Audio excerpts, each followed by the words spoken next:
আপনারা এখানে ব্যবসা কদিন যাবত করেন? 10 মাস চলতেছে।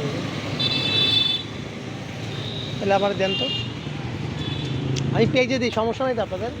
আমি পেজে ছাড়ি, সমস্যা আছে কোনো? ডাল আলুর দম দিয়ে দিব। হ্যাঁ, ডাল আলু ডাল দেন আর আলুর দম দিলেই হবে। লুচি দেন 3-4টা যায়।